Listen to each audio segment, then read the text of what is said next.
ജനം പോളിംഗ് ബൂത്തിലെത്താൻ ഇനി ഏതാനും മണിക്കൂറുകൾ മാത്രമാണ് ബാക്കിയുള്ളത്. എല്ലായിടത്തും തന്നെ പോളിംഗ് ബൂത്തുകൾ ഒരുങ്ങിക്കൊണ്ടിരിക്കുകയാണ്. നമ്മളിപ്പോൾ ഉള്ളത് രാമൻതുരത്തിലാണ്. എറണാകുളം ജില്ലയിലെ കൊച്ചി മണ്ഡലത്തിന്റെ ഭാഗമായ രാമൻതുരത്തിലാണ്. ഇത് വളരെ വ്യത്യസ്തമായ ഒരു പോളിംഗ് ബൂത്താണ്. ഒരു ഷെഡാണ് ഇവിടെ പോളിംഗ് ബൂത്തായിട്ട് ഒരുക്കിയിരിക്കുന്നതിന് കാരണമെന്ന് പറയുന്നത് രാമൻതുരത്തിൽ വെറും 5 കുടുംബങ്ങൾ മാത്രമാണ് താമസിക്കുന്നത്. 11 പുരുഷന്മാരും 9 സ്ത്രീകളുമടക്കം 19 വോട്ടർമാരാണ് ഉള്ളത്. 2015 മുതൽ തന്നെയാണ് ഇത്തരത്തിൽ ഇങ്ങനെ ഒരു പോളിംഗ് ബൂത്ത് ഇവിടെ രാമൻതുരത്തിലേക്ക് വന്നത്. ഇവിടെ ഇങ്ങനെ ഒരുക്കങ്ങൾ ഒക്കെ തന്നെ ഇവിടെ പുരോഗമിച്ചുകൊണ്ട് ഇരിക്കുകയാണ്. നമുക്ക് കാണാം, ദേ പ്രിസൈഡിംഗ് ഓഫീസേഴ്സും മറ്റുദ്യോഗസ്ഥരും ഒക്കെ സ്ഥലത്തെത്തി എല്ലാ ഒരുക്കങ്ങളും നടത്തിക്കൊണ്ടിരിക്കുകയാണ്.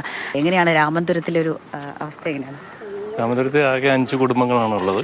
അപ്പോൾ അതിൻ്റെ അകത്ത് ആകെ 19 വോട്ടേഴ്സാണ് ഇവിടെ ഉള്ളത്. ആകെ 11 മെൻസും 8 ലേഡീസും. അപ്പോൾ അവർക്ക് വേണ്ടിയിട്ട് പ്രത്യേക ഒരു ബൂത്ത് സജ്ജീകരിച്ചിരിക്കുകയാണ്. റിമോട്ടായിട്ടുള്ള കൊച്ചിയുടെ തൊട്ടടുത്ത് കിടക്കുന്ന ഒരു ഐലൻഡാണ്. പക്ഷേ വളരെ പരിതാപകരമായൊരവസ്ഥയാണ് ഇവിടെ ഉള്ളത്. അപ്പോൾ അവിടെ ഇത് നിങ്ങൾക്കറിയാം, ടെമ്പററി ഷെഡിലാണ് ഇപ്പോൾ പോളിംഗ് ബൂത്ത് സജ്ജീകരിച്ചിരിക്കുന്നത്. പക്ഷേ ബാക്കിയുള്ള എല്ലാ നടപടിക്രമങ്ങളും അത് ഇലക്ഷൻ്റെ അതേതായ രീതിയിൽ തന്നെ നടക്കുന്നുണ്ട്. സാറിൻ്റെ ഫസ്റ്റ് എക്സ്പീരിയൻസ് ആണോ ഇങ്ങനൊരു പോളിംഗ് ബൂത്ത്? ഇങ്ങനൊരു പോളിംഗ് ബൂത്ത് എൻ്റെ ജീവിതത്തിലെ ഫസ്റ്റ് എക്സ്പീരിയൻസ് ആണ്. ഞങ്ങൾ വളരെ എക്സൈറ്റഡുമാണ്. കാരണം നമുക്കിങ്ങനെ ഒരു അറ്റ്മോസ്ഫിയറിലൊരു ഇലക്ഷൻ നടത്തുക എന്നുള്ളത് എല്ലാവർക്കും കിട്ടുന്നൊരു അവസരവുമില്ല. അപ്പോൾ അതിൻ്റെതായ ഒരു സന്തോഷമുണ്ട്.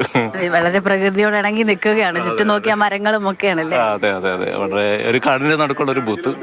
അപ്പോൾ നമുക്കത് ഒരിക്കലും പ്രതീക്ഷിക്കില്ല. അപ്പോൾ എല്ലാവരും ഞങ്ങളിപ്പോൾ ഇങ്ങോട്ട് വരുമ്പോൾ എല്ലാവരും ചോദിക്കുകയാണ്, രാമൻതുരത്താണോ? അയ്യോ, അവിടെ കിട്ടിയല്ലോ എന്നൊക്കെ ഉള്ള ഒരു എക്സൈറ്റ്മെൻറ്റ് മറ്റുള്ള ഓഫീസേഴ്സിനുണ്ട്. നിലവിൽ എത്ര ഉദ്യോഗസ്ഥർ ഇവിടെ ഉണ്ട്? ഇവിടെ ഇപ്പം ഞാൻ പ്രിസൈഡിംഗ് ഓഫീസറും 3 പോളിംഗ് ഓഫീസേഴ്സാണ് ഉള്ളത്. അപ്പോൾ പിന്നെ ഞങ്ങളെ സഹായിക്കാനായിട്ട് സെക്ടർ ഓഫീസറുണ്ട്. പിന്നെ എല്ലാവരും ഇങ്ങനൊരു ബൂത്ത് ആയതുകൊണ്ട് എല്ലാവരും ഞങ്ങളുടെ ഒരു സപ്പോർട്ടിംഗ് ആയിട്ടുണ്ട്.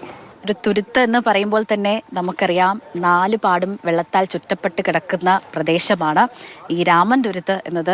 ചുറ്റും മരങ്ങളാലും മറ്റും ഒക്കെ ചുറ്റപ്പെട്ട് കിടക്കുന്ന ഒരു പ്രദേശം കൂടിയാണ്. അത് മാത്രമല്ല, കാടിൻ്റെ നടുക്കായിട്ടൊരു പോളിംഗ് ബൂത്ത്, അത് വല്ലാത്തൊരു സൗന്ദര്യം കൂടിയാണ്.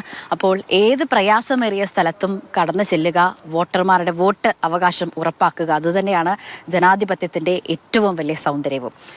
നിഖിൽ ജോസഫിനൊപ്പം സ്നേഹാമോൾ നൈനാൻ, മാതൃഭൂമി ന്യൂസ്, കൊച്ചി.